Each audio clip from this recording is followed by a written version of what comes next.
Marami na nga naglalabas na balita dito kay Mike Williams sa kasalukuyan. Hindi bahagi ng anumang koponan sa PBA matapos i-terminate ng TNT Tropang Giga ang kanyang kontrata noong 2023 dahil sa mga issue sa attendance at komunikasyon. Gayunpaman nananatili pa rin sa TNT ang karapatan sa kanya at bukas ang team na i-trade ang kanyang rights sa ibang koponan na maaaring makipagnegosasyon sa kanya.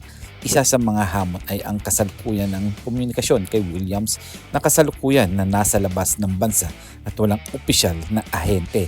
Well, alam niyo ba na si Mikey Williams ay posibleng bumalik dito sa Pilipinas para makipag-usap sa mga bagong koponan na pwede niyang pasukan dahil ayon sa mga balita, ang TNT Katropa ay binibigay na nga daw sa kanya na humanap ng ibang team. Ang ganun pa man, saang team kaya siya pwedeng mapunta? Well, maghintay lang tayo dahil darating din ang oras na mapupunta rin yan sa SMC. So, pag-usapan naman natin itong si Christian Standhardinger. Alam niyo ba, si Christian Standhardinger ay napapabalitang magre-retiro na daw sa Terra Firma Jeep. Well, gaano ba ito katotoo? Well, marami nang usap-usapan sa social media na nagbitiw na nga daw siya at kinausap niya na ang kanyang mga manager.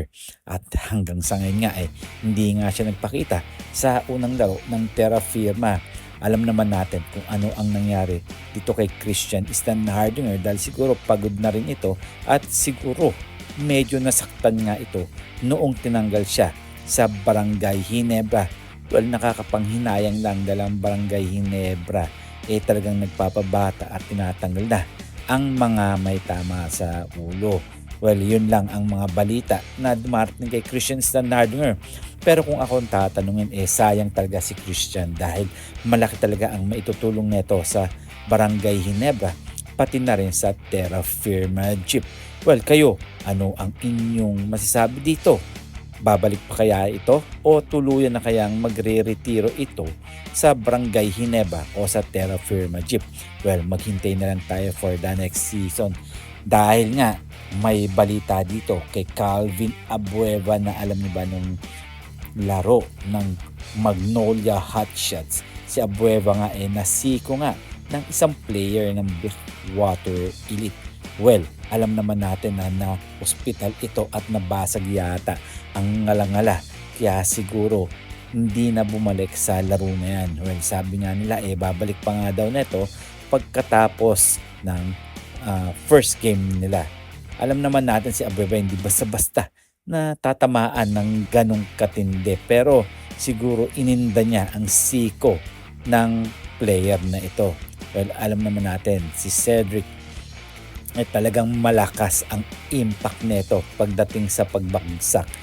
Kaya hindi na siguro na naiwasan ni Calvin Abueva ang pagsiko sa kanya ni Cedric. So no choice tayo dyan. Kayo, ano ang inyong masabi dito? Nabasag kaya ang ngala-ngala o basag ang pagmumukha ni Calvin Abueva? Hindi siya umubra sa siko ni Bearfield. So kayo, ano ang inyong masasabi dito?